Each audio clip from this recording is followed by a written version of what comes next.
안녕하세요. 저는 안정을 되찾고 이제는 행복만을 꿈꾸며 살고 있는 30대 돌직녀입니다.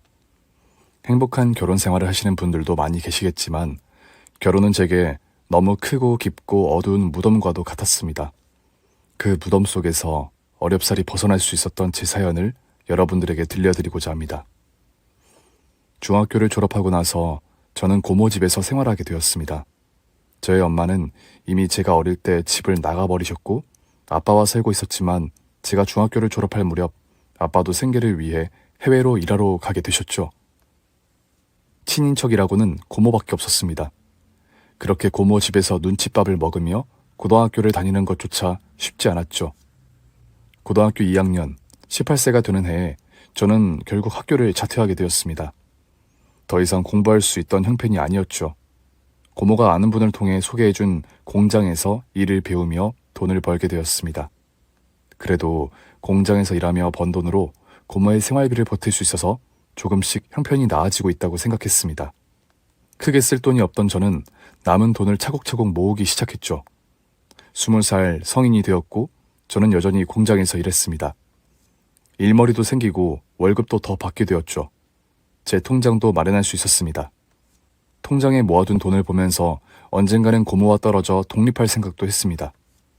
제가 성인이 되기 전까지 간간히 고모에게는 생활비를, 제게는 용돈을 보내주시면 아빠도 언젠가부터 연락이 없으셨습니다. 그러자 고모도 제가 성인이 되었으니 독립할 생각을 하라고 말씀하기 시작하셨죠. 저는 그런 고모에게 서운하지 않았습니다. 당연히 독립해야 할 나이였고 그동안에도 고모는 저를 형편껏 잘 보살펴 주셨으니까요. 그렇게 독립을 꿈꾸며 열일하고 있던 어느 날 제가 일하는 공장에 본사 직원들이 방문하게 되었습니다. 공장에서 납품하는 제품을 확인차 수시로 다녀갔죠. 공장 과장님은 일한 지 3년차 되었던 저에게 그들이 방문할 때 안내하는 업무를 맡기셨습니다. 저는 본사 직원들이 방문할 때면 커피도 가져다 주고 제품 생산되는 현장을 안내하거나 납품 전에 제품을 수거해서 샘플들을 확인시켜주기도 했습니다. 그리고 본사 직원 중에 유독 제게 자주 말을 걸어오던 담당자와 사담을 나누게 되었습니다. 자주 뵙네요. 잘 지내셨어요? 네, 안녕하세요. 본사 직원은 복도를 지나는 길에 커피를 주면서 먼저 인사를 건넸습니다. 어색했지만 업무로 만났던 분이라 웃으며 인사했죠. 성인이 된 이후 공장에서 일하는 분들 말고는 남자와 대화를 나눠본 적이 많이 없어서 업무 외에는 꺼낼 얘기가 더 이상 생각나지 않았습니다. 오늘 날씨가 엄청 추워졌네요. 벌써 겨울인가 봐요. 아, 네. 여기서 일한 지 얼마나 되신 거예요? 안내해 주실 정도면 꽤 일하신 것 같은데 보기에는 어려 보이셔서. 아, 일찍 시작해서 3년차 되었습니다. 아, 그러셨구나. 힘들진 않으세요? 이제 익숙해서 할 만해요. 앞으로도 잘 부탁드립니다. 종종 뵐게요. 친절하게 몇 마디 나누던 그는 업무를 마치고 본사로 복귀한다며 돌아갔습니다. 그런데 그날 이후부터 공장에 올 때마다 제게 꼭 커피를 주면서 따로 얘기를 나누기 시작했어요. 처음에는 좀 어색하기도 했지만 본사에서 업무 돌아가는 상황을 얘기해주기도 하고 공유되는 이야기들이 늘어나기 시작했습니다. 오늘 같은 날씨는 순댓국밥인데. 네? 아, 혹시 소주 드세요? 순댓국밥에 소주 땡기는 날씨인데 퇴근 후에 시간 되세요? 네, 소주는 잘 못 마시지만 순댓국밥은 맛있겠네요. 그럼 잠시 기다리고 있겠습니다. 퇴근 후 주차장에 제 차로 오세요. 저는 조금 당황스러웠지만 본사 직원과 식사 함께 하는 게 큰 문제는 아니라고 생각했습니다. 공장 유니폼을 탈의하고 사복으로 갈아입은 후 그의 차에 탔습니다. 그렇게 퇴근 후 함께 식당으로 갔고 식사와 반주를 하게 되었죠. 그때부터 그는 제게 더 적극적으로 표현하기 시작했습니다. 남자친구 있어요? 실례되는 질문인가요? 아, 아니요. 사복 입으신 모습은 오늘 처음 보네요. 다 잘 어울리세요. 아, 감사합니다. 취미는 뭐예요? 취미요? 그냥 일하고 저금하는 게 취미라고 해야 하나? 별다른 특별한 취미는 없어요. 오, 그거 좋은 취미네요. 결혼 준비 자금으로 모아두시는 건가? 미래를 대비해서 저금하는 취미라. 정말 좋은 취미인데요? 그런가요? 뭐 그래도 아직 대단하게 모은 건 없어요. 저도요. 고모의 집이 식당과 멀지 않았습니다. 그는 걸어서 저를 집 앞에 데려다주고 술이 조금 깨면 운전하고 가겠다고 하더군요. 조금은 부담이 되었지만 술이 깨고 운전한다는 말에 그러자 했죠. 그리고 고모 집을 향해 걷고 있는데 갑자기 제 손을 슬며시 잡더군요. 저는 무척 당황해서 뿌리치려고 했죠. 그는 대뜸 만나보자며 제 칭찬을 늘어놓기 시작했고 오늘부터 사귀는 날이네 뭐네 하며 저를 꼬시려고 애를 쓰고 있었습니다. 실례인 줄 알지만 좋아하는 마음 가는 대로 용기 내고 있는 거예요. 처음 봤을 때부터 너무 마음에 들었고 반했던 거 모르죠. 제가 정말 좋아하는 타입이어서 오늘도 용기 내서 함께 식사하자고 했던 거고요. 진심이었을까요? 아니었겠지만 그날의 분위기는 좋았습니다. 처음으로 낯선 남자에게 고백을 받았던 저는 성인이지만 어렸기에 경험이 부족했죠. 그저 누군가 저를 좋아해주는 마음을 피하지 않고 자연스럽게 받아들이고 있었던 것 같습니다. 자주 전화해도 돼요? 전화번호 알려줄 거죠? 그는 제가 공장에서 일하는 직원인데도 그런 건 크게 신경 쓰지 않는 듯 보였죠. 적당히 매너 있고 적당히 친절해 보였고 무엇보다 저를 좋아한다고 적극적으로 표현하다 보니 피할 길이 없었습니다. 그날 이후 다음 날도 업무와 상관없이 종종 공장 앞에 차를 대기하고 저를 기다리기 시작했어요. 퇴근한 제게 밥을 사주고 차도 사주고 집 앞에 바래다 주면서 몇 주가 지났죠. 그때 제 나이가 21살이었고 그는 저보다 7살이 더 많았습니다. 제 나이도 알게 된 그는 더 오빠다운 든든함을 보이기도 했죠. 그리고 뭐든지 자신하고 상의하라고 했어요. 무슨 일이든 저보다는 경험이 많으니 도와줄 수 있다고 말이죠. 항상 저를 위해서 그러는 게 실수도 없고 좋을 거라면서요. 퇴근하면 거의 이틀에 한 번은 그를 만나 식사 데이트를 하고 귀가했습니다. 그리고 업무 관련한 그의 조언들을 많이 듣고 이야기를 나누게 되었죠. 제 일에 도움이 된다고 생각했어요. 그는 제가 모르는 질문을 하면 차근차근 정리해서 설명을 해주며 알려주었습니다. 그런 날들이 반복적으로 있다 보니 저도 모르게 그에게 의지하기 시작했어요. 일을 하다가도 모르거나 의문이 들면 오히려 제가 그에게 전화를 하기도 했었죠. 그때마다 그는 늘 자상하게 저를 위해 뭐든지 알아봐주고 답이 되어주었습니다. 오늘은 밥 먹고 바로 집에 안 가면 안 돼? 나랑 더 있자. 외박하자는 건 아니고 그냥 더 오래 있고 싶어서 그래. 만난 지 3, 4주 정도 되었을 때 그는 제게 함께 있고 싶다는 표현을 끊임없이 하면서 성적인 표현을 시작했던 것 같아요. 차 안에 둘만 있을 때에는 어디든 만지기 시작했죠. 연인들이면 당연한 거라며 제가 예쁘고 매력적이라서 자꾸 손이 간다고 하면서 말이죠. 키스를 여기저기 하기도 하고 점점 수위가 높아졌습니다. 저는 처음이라 두려웠고 그때마다 핑계를 대고 둘러대며 빠져나가려고 했죠. 그러다가 결국 저의 개인적인 이야기를 하게 되었습니다. 나는 사실 부모님과 사는 게 아니라 고모와 살고 있어요. 그래서 외박은 절대 할 수 없고 너무 늦게 들어가도 눈치 보여요. 아, 그랬구나. 왜? 부모님은 어디 계시는데? 제 얘기를 그에게 하는 게 불편했지만 그래도 해야만 했던 상황이었죠. 그래서 부모님의 부재나 살아온 환경을 얘기할 수밖에 없었습니다. 그래도 그는 그런 거 크게 상관하지 않는다며 뭐든지 자기에게 다 털어놓으라고 했죠. 얘기해줘서 고마워. 이제 다 알았으니까 오빠가 더 잘 챙겨줄게. 그럼 오늘은 일찍 들어가고 주말에 일찍 만나서 같이 있자. 너무 좋아서 그래. 알지? 그는 제 개인사를 잘 이해한 건지 상황을 모면하려고 한 건지는 모르지만 그날은 저를 일찍 보내주었죠. 그리고 주말이 되자 아침 일찍부터 고모 집 앞으로 저를 보고 싶다며 데리러 왔습니다. 어디 가는 거예요? 어제 야근했다면서 일찍부터 안 피곤해요?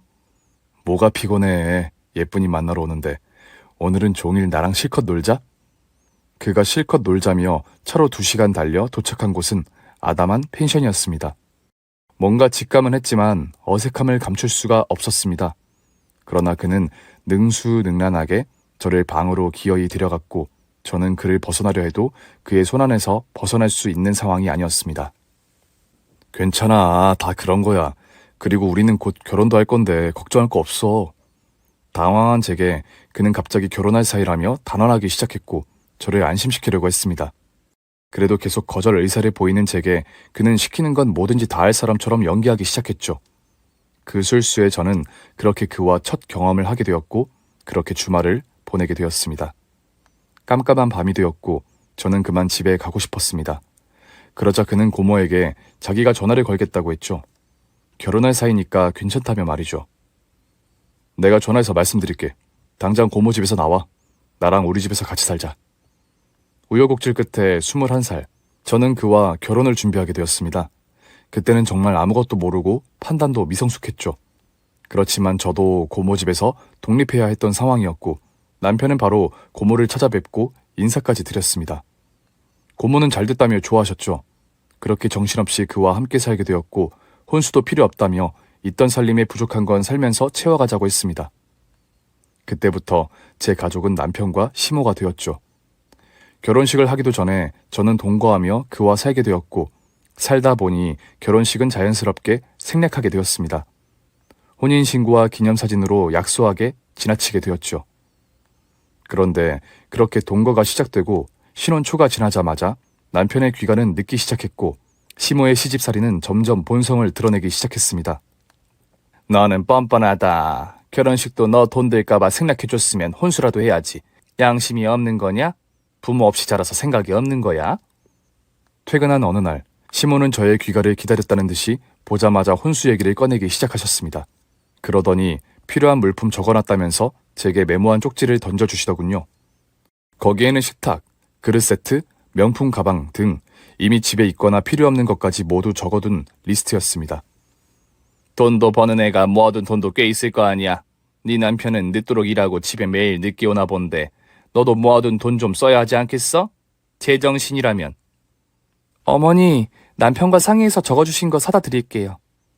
뭐? 내 아들이랑 무슨 상의를 해? 네 돈으로 좀 사라고 적어줬더니 그렇게 눈치가 없어서 어쩌려고 그러냐? 아무튼 어린 것이 말대꾸는 꼬박꼬박하면서 공짜로 얹혀 사려고 별 지랄을 다 하네. 항상 심하게 말씀을 일삼던 시모에게 처음에는 저도 할 말을 했습니다. 인성이나 인품이 좋지 못한 시어머니라는 건 이미 간파한 상태였지만 결혼하고 남편과 함께 살아가려면 대화해야 한다고 생각했으니까요. 그런데 그때 식탁에 놓인 접시를 제게 집어 던지며 광분하기 시작하셨죠. 저는 놀라서 말리려다가 그만 손과 얼굴에 상처가 나고 말았습니다. 어머니, 이게 무슨 짓이에요? 왜 멀쩡한 접시는 저한테 던지시냐고요? 아니, 이래도 인연이 정신을 못 차리네. 누구 집에 들어와서 살고 있는데 분수를 모르고 대들어? 광분한 시모는 집어 던지던 접시를 내려놓고 이번에는 직접 저를 손찌검하기 시작했습니다. 사력을 다해 막았지만 체격 크고 힘도 센 시모의 손은 매서운 몽둥이만 같았습니다. 순간적으로 당하게 된 그때 남편이 퇴근했습니다. 남편을 본 순간 그나마 다행이라는 생각에 자리를 피해 남편에게 겨우 다가갔습니다. 아이씨, 밖에서 피곤하게 일하고 들어왔는데 집안꼴이 이게 뭐야? 두들겨 맞은 저를 위로하는 게 아니라 개판이 된 집안꼴을 탓하며 저는 쳐다도 보지 않았죠. 그러더니 외투며 입고 있던 옷가지를 벗어두고는 씻겠다며 욕실로 들어가 버렸습니다. 저는 너무 당황했습니다. 뭐라 말할 엄두도 나지 않았고 눈물조차도 나지 않았죠. 그새 방으로 사라져버린 시어머니 대신 어지럽혀진 부엌을 치우게 되었습니다. 씻고 나온 남편은 아무런 일 없다는 듯이 입을 꾹 닫고 잠이 들었고 다음 날이 되자 새벽부터 일찍 출근한 건지 사라지고 없었습니다. 남편에게 전화를 걸어도 받지 않았고 저도 상처를 가리고 공장으로 출근해야 했기에 그렇게 또 하루가 지났습니다. 점점 그런 날들이 자주 생겼습니다. 시모는 남편만 없으면 점점 더 다 때려 부수고 제게 벌어오는 년이 돈도 내놓을 줄 모른다며 손찌검하기 일쑤였죠. 하지만 남편은 야근이나 출장을 핑계로 점점 더 늦은 귀가나 외박이 잦아졌고 대화할 시간조차 없었습니다. 또 어느 날은 퇴근한 저에게 시모는 다짜고짜 무슨 이상한 냄새가 난다며 공장에서 굴러먹어서 냄새가 고약하다더니 토할 것 같다며 식탁을 따로 차리라고 하시더군요. 시모가 접시를 다 깨부수고 남은 그릇도 별로 없었죠. 새로 사다 놓으면 또 난리를 치고 부수는 통에 남은 그릇도 별로 없었습니다. 식탁에 시모가 좋아하는 반찬을 모두 담았습니다. 그리고 다 차려지자 제 밥을 옆으로 밀치더니 저더러 밥상 차려서 방에 들어가 먹든지 하라고 소리를 지르기 시작했습니다. 그러더니 오래되고 낡은 상을 던져 놓으셨습니다. 그리고 상 위에 찬물, 밥과 김치를 덩그러니 올려두고는 얼른 방으로 꺼지라고 소리를 지르고 난동을 부리기 시작했죠. 식탁에 시모 드시라고 차려둔 밥과 차는 마치 왕에게 올리는 수라상처럼 차려졌고 저는 겨우 하녀보다 못한 밥상이었습니다. 그 상황에서 더 대꾸라도 하면 싸움이 커질 것 같아 상을 들고 방에 들어왔습니다. 눈물을 참으며 꾸역꾸역 밥을 먹었죠. 그때 밖에서 남편의 목소리가 들렸습니다. 퇴근했는지 시어머니와 밥을 먹는 것 같았습니다. 소리가 들려왔지만 눈물이 나서 나가볼 수가 없었습니다. 남편도 제가 방에서 물에 밥 말아 먹든지 말든지 신경도 쓰지 않았죠. 결혼하자며 꼬시던 남편은 매너 있고 친절하며 자상했었지만 결혼 후 신혼이 지나자마자 변해버린 남편은 적응하기 힘들 정도로 다른 사람이었습니다. 그리고 그날 밤 상을 한편에 밀어두고 훌쩍대며 잠이 들 때쯤 남편이 방에 들어왔습니다.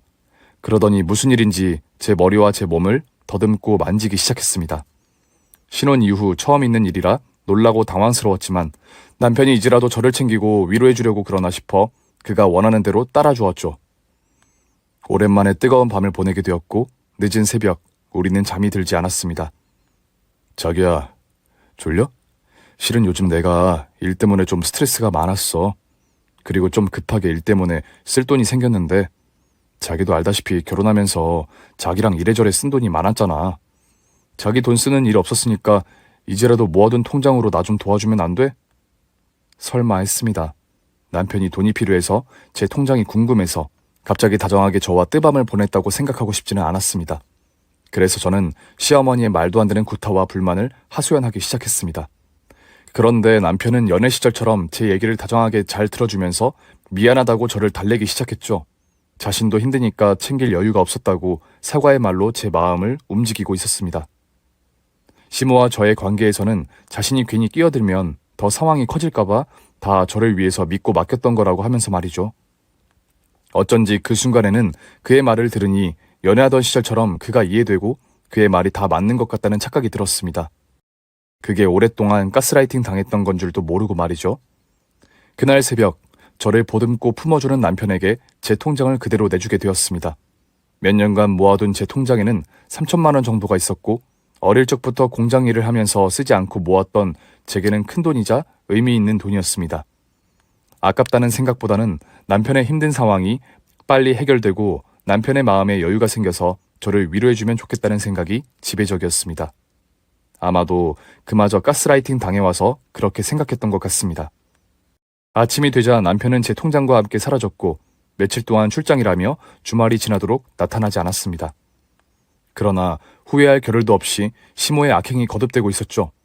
남편이라도 장기간 집에 없으면 더 불안해지기 시작했습니다. 너, 이거 어떻게 된 거야? 돈 몇 푼 번다고 아까울 줄 모르고 막 틀어대는 거야? 전기세와 수도세가 나오는 날이면 제가 살림을 제대로 못한 탓이라며 머리를 쥐어박고 발길질을 해대며 지로용지로 얼굴과 뺨을 때리고 닥달을 시작했습니다. 어머니, 제발 그만 좀 때리세요. 때려? 누가 때렸다고 또 지랄이야? 어머, 이년이 사람 잡네. 어린 년 가르치느라 아껴 쓰라고 조언 좀 했더니 시어머니 알기를 우습게 알고 개소리를 짓거려? 사람 잡으려니 여기 있었네. 시어머니는 거의 정신병자 수준이었습니다. 대들면 더 개 난리를 치면서 들어 눕고 나중내 이년이 사람 잡네 소리는 반복했죠. 주변에서 듣기만 하면 정말 모든 제가 잘못해서 시모가 쓰러졌구나 생각할 정도로 말이죠. 그렇게 일주일에 며칠 난동을 부리다 보니 이웃집에서 신고가 들어오기도 했죠. 그럴 때마다 시모는 며느리가 어려서 살림에 서툴다 혹은 지능이 조금 떨어지는 아이라 물건을 잘 떨어뜨리고 부서뜨리기도 했다며 서툰 며느리 탓인 것처럼 돌려보내기도 했습니다. 그리고 엔딩 멘트는 항상 똑같았죠. 잘못 가르친 시어머니인 본인 탓이라며. 한동안 남편은 집에 없었고 연락도 겨우 문자 정도였습니다. 퇴근하면 시모의 가스라이팅과 악담이 뒤섞여 정신없게 만들기 시작했습니다. 솔직히 너 같은 게 내 아들이랑 결혼한 걸 너는 정말 행운이라고 생각해야 돼. 무슨 공장 다니는 년이랑 결혼시키려고 내가 아들을 명문대 보내고 대기업에 보낸 줄 알아? 내 아들 너만 아니면 아들과 같은 수준의 여자들이 결혼하자고 줄 서내라고. 너 때문에 인생 망친 거라고. 그러니 너가 어떻게 해야겠니? 늘 받들고 모시고 아들을 낳아준 나한테도 물심양면으로 챙기고 그래도 부족하지 않겠냐고. 저는 시모의 악담이 시작되면 더 대답할 기운도 없었습니다. 게다가 대답이라도 하면 욕설을 듣고 구타까지 당해야 했으니까요. 레퍼토리처럼 남편의 어렸을 적부터 지금까지의 대단한 히스토리를 과하게 꾸며가며 저와는 절대 어울릴 사람이 아닌 위대한 위인처럼 만드는 이야기가 시작되면 밤 늦도록 앉아서 그 이야기를 듣고 고개를 끄덕이며 네네만 해야 했습니다. 아들에 대한 자랑은 끝이 없고 그에 비교해 저에 대한 험담과 욕설은 더해갔죠. 내 아들이 고등학교 때까지 영재 소리 들어가며 전교 1, 2등 하던 애야. 근데 너는 뭐 중학교 졸업이라며? 이게 말이 된다고 생각하냐? 어린 년이 얼마나 까져서 아들을 꼬셨으면 수준도 안 되고 돈도 없고 애비 애미 없는 년을 아들이 받아줬겠냐? 어디 오갈 데 없는 년 불쌍해서 받아준 거지 뭐겠냐고? 너 어릴 때부터 남자들 꼬셔서 얹어먹고 살았지? 아주 안 봐도 비디오다. 그런 년 받아줬으면 은혜 갚을 줄 알아야지 뻔뻔해서 돈 한 푼을 안 쓰고 결혼을 해서 얹혀 살다니. 있을 수 있는 일이야? 그러니까 우리 집에서 받아준 걸 영광으로 알란 말이야. 저는 단 한 번도 남편을 꼬신 적 없습니다. 오히려 남편의 꼬임에 제가 당한 느낌이랄까요? 제게 부모님은 안 계셨지만 그게 어디 태어난 자식이 마음대로 선택할 수 있는 상황인가요? 태어난 자체를 감사하게 생각하며 고모와 살게 된 형편도 탓하지 않고 그저 부지런히 일하고 성실하게 살아왔던 게 전부였습니다. 아무리 오갈 데 없던 저였고 자립이 필요했던 성인이었다고 해도 이렇게 멸시당할 이유가 없었습니다. 눈물이 쏟아졌고 시어머니가 조여오는 악담 속에서 참았던 울분이 터졌습니다. 더부살이하는 사람이라면 돈이라도 벌고 이런 취급 당하면 당장 그만두고 나가면 되겠지만 저는 결혼이라는 이유로 속해 있다 보니 어찌할 바 몰랐고 당하기만 했죠. 차라리 모아두었던 혼자 독립해서 살아갔다면 개만도 못한 취급받으며 살아갈 일은 없었겠다 싶었습니다. 연애 시절 어려서 더 마음이 약했던 상태로 호감을 표시하며 적극적으로 다가오는 남편에게 가스라이팅 당해 이어진 결혼이었습니다. 주변에 그렇게 제 마음을 위로해주며 친근하던 사람은 없었으니까요. 제가 아무런 말 없이 펑펑 울기 시작하자 시모는 방에 들어가더니 초록색 박스 테이프를 가져와 제 입에 붙였습니다. 시끄러워 듣기 싫다고 더 울면 가만 안 두겠다고 윽박을 지르셨죠. 제 눈물은 멎지 않았고 정말 오랜만에 돌아온 남편을 보고서야 멈추었습니다. 집에 들어온 남편은 눈물과 콧물로 범벅이 된 제 얼굴을 닦아주면서 대뜸 이렇게 첫마디를 하더군요. 나랑 결혼한 걸 당신은 영광으로 알아야 해. 나 아니면 솔직히 누가 너랑 결혼해주겠냐? 있어? 있으면 대답해봐. 술 냄새를 심하게 풍기며 제 귓가에 대고 속삭이는 남편도 더 이상 믿을 만한 사람이 아니라는 생각이 들었습니다. 그리고 외박하는 동안의 남편의 행방과 제 통장의 행방도 궁금했죠. 훌쩍거리는 저는 입에 테이프를 떼고 물었습니다. 어디 있다가 이제 와서 그런 소리 하는 거예요? 대체 뭐하고 다니느라 집에도 안 들어오냐고요? 술에 취한 건지 남편은 저를 지그시 노려보더니 혀를 차며 비웃고 자리를 피했죠. 시모와 함께 남편의 무시까지 당한 저는 더 이상 참아줄 수가 없었습니다. 자리를 피하는 남편을 붙잡고 따져 물었습니다. 도대체 어디서 뭐하고 온 거냐고 묻잖아요. 그리고 내 돈은 어떻게 했어요? 어디에 쓴 거냐고요? 취한 남편은 아랑곳하지 않고 저를 밀치더니 옷방으로 가서 문을 잠그고 나오지 않았습니다. 문을 두드려봐도 소용이 없었죠. 시모는 그런 저를 보더니 남편이 옷방에 들어가 버리자 저의 따귀를 갈겼습니다. 그리고 제 머리끄덩이를 질질 끌고 창고 방에 밀쳐 넣고는 문을 닫더니 몇 차례 더 뺨을 때리기 시작했습니다. 정신을 잃고 쓰러진 후 기억이 없던 저는 깨어나 보니 그 창고 방에 그대로 누워 있었습니다. 문을 열고 나가려고 하자 밖에서 문을 잠궜는지 열리지 않았습니다. 시계도 없고 핸드폰도 없이 그렇게 안에 갇혀서 얼마나 있었는지 모르겠습니다. 배도 고팠고 화장실도 가고 싶었습니다. 문을 부수어버릴 정도로 두들겼습니다. 열어달라고 소리도 질렀습니다. 아무런 인기척이 없었죠. 창문도 없는 방이라 해가 떴는지 졌는지도 알 길이 없었습니다. 그렇게 감금까지 당하면서 결혼이라는 시집살이라는 걸 더 이상은 감당하기 힘들었습니다.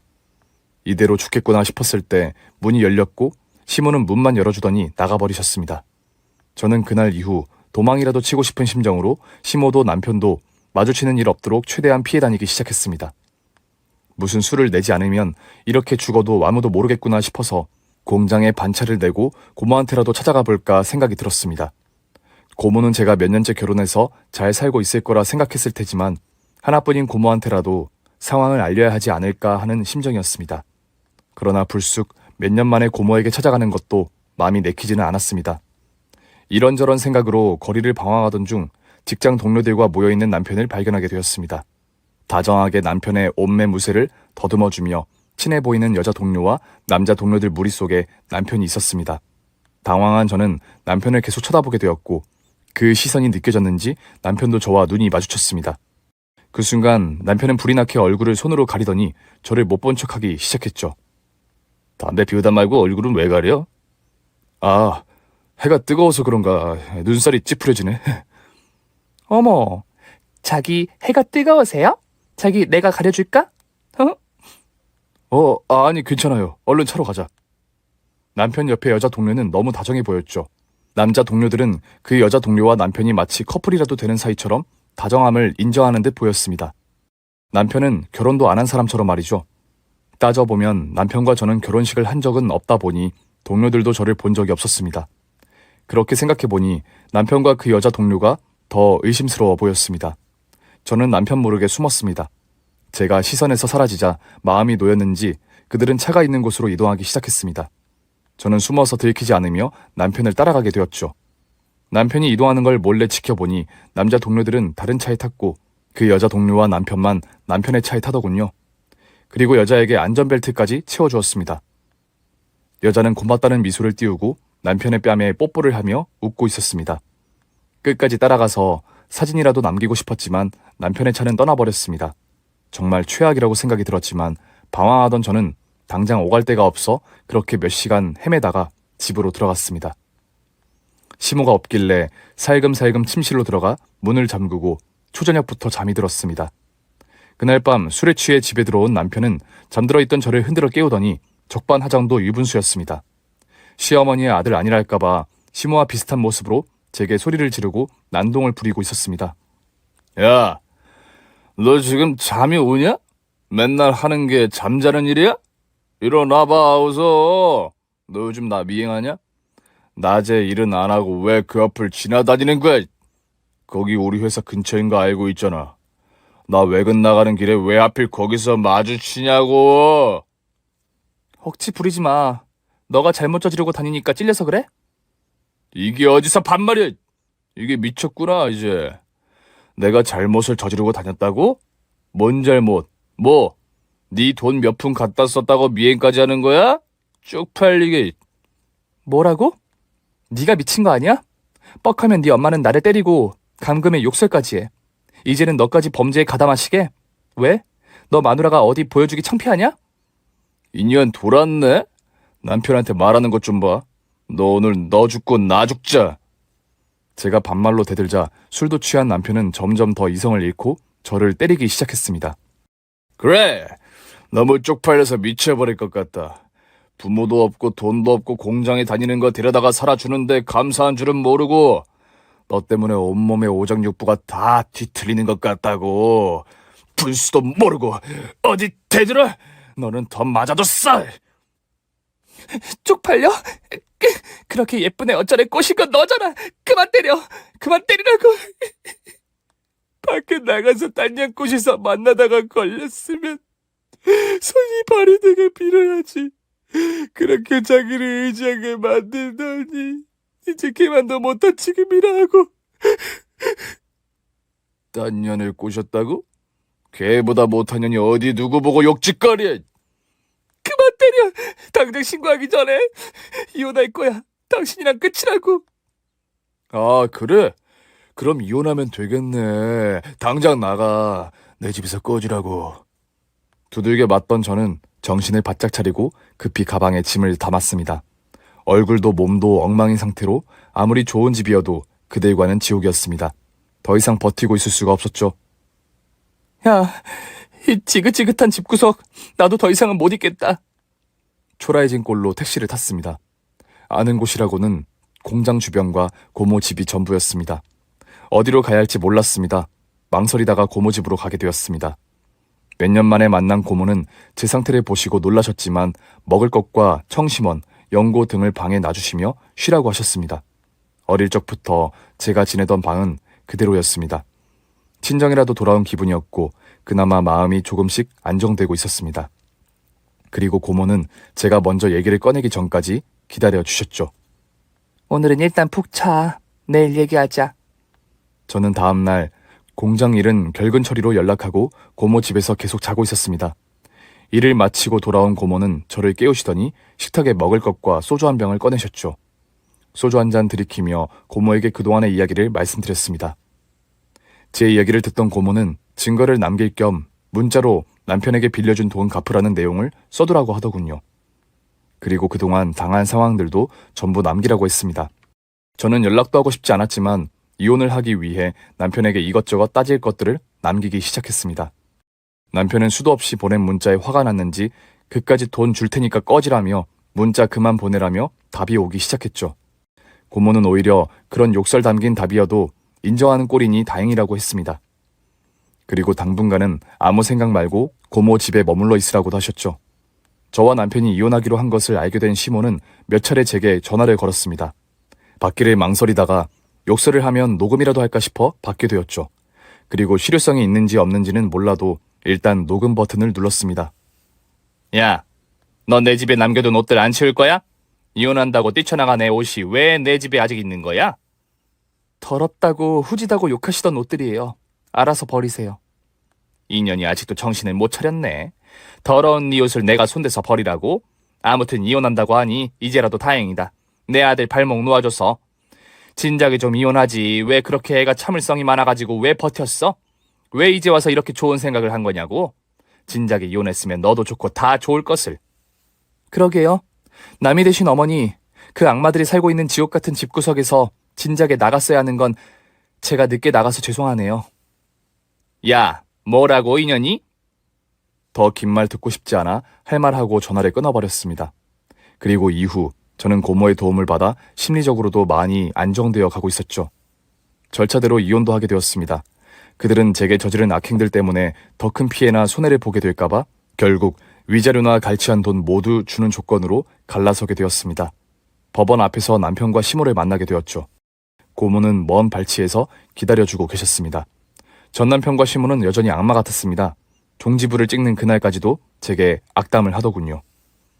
미친년을 내가 여기서 또 만나네. 아주 어린 년이 까져서 내 아들 꼬셔대는 바람에 인생 망쳐놓고 끝까지 뽑아 먹을 대로 뽑아 먹고 도망하는 못된 년.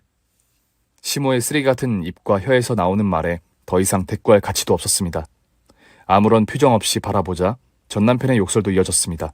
남편에게는 얼굴에 침이라도 뱉어주고 싶었지만 걱정스러워서 기다리는 고모의 걸음이 가까워지는 것 같아 아무런 대응도 하지 않고 돌아섰습니다.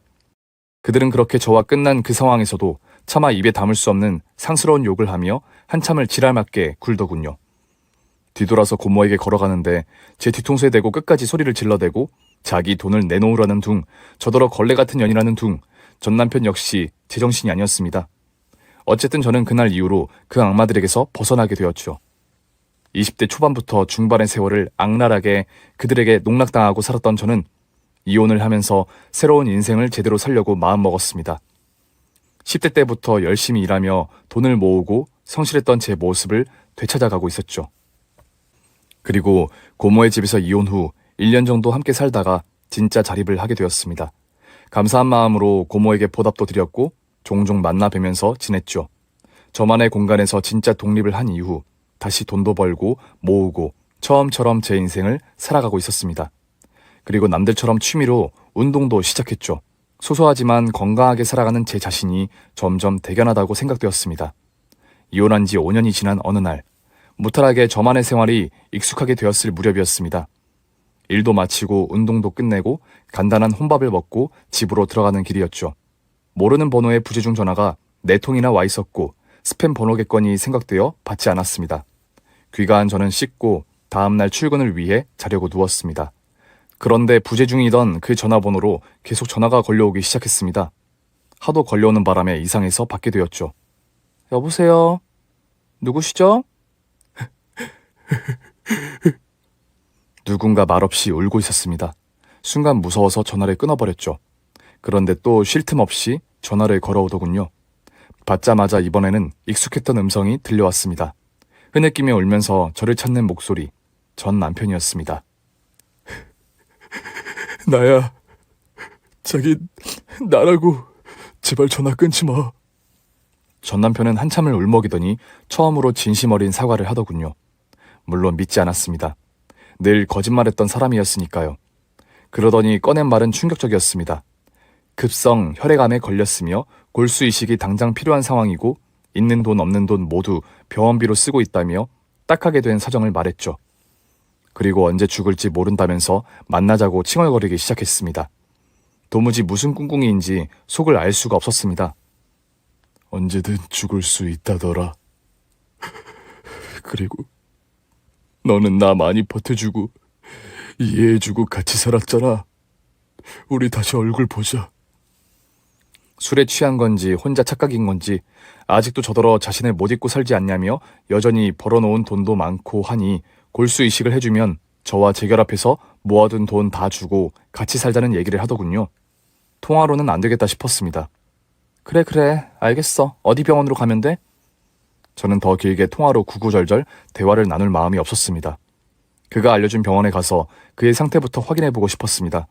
다음날 그가 있다는 병원으로 찾아갔습니다. 5년 만에 만나는 전 남편의 꼴은 폐인이 따로 없었습니다. 멀리서 봐도 추할 정도로 눈에 확연하게 드러난 모습은 전의 모습과는 너무 달라져 있었습니다. 물론 저보다 나이가 7살이 더 많아서 더 늙은 모습이었다고 느낀 건지 모르겠지만요. 심하게 말하자면 노숙자의 모습과 같았습니다. 어쨌든 전 남편에게 다가가고 있던 그때 악마 같던 시모의 모습이 보였죠. 잠시 주춤하고 저도 모르게 몸을 숨기게 되었는데 그때 그 둘의 대화를 듣게 되었습니다. 그년 언제 온대? 왜 여태 안 오는 거야? 곧 올 거야. 보채지 좀 말고 기다려. 너 분명히 얘기했다. 골수이식을 받고 건강해지면 언제 그랬냐는 듯 그년 내쳐야 돼. 내가 말한 대로 하라고. 그년도 돈 바라고 오는 거야. 이혼한 지 벌써 몇 년인데 네가 재결합에 돈 준다니까 금세 좋아서 병원에 찾아온다고 하는 거 봐라. 그러니까 골수이식만 받고 무조건 다시 내치라고. 다 듣게 된 사연은 그랬습니다. 저는 침착했습니다. 과거의 저는 이제 없으니까요. 그리고 천천히 웃으면서 그들에게 다가갔습니다. 그들은 저를 의식하더니 훌쩍대며 울기 시작하더군요. 그러더니 시모에게서 처음 듣는 목소리와 말투가 느껴졌습니다.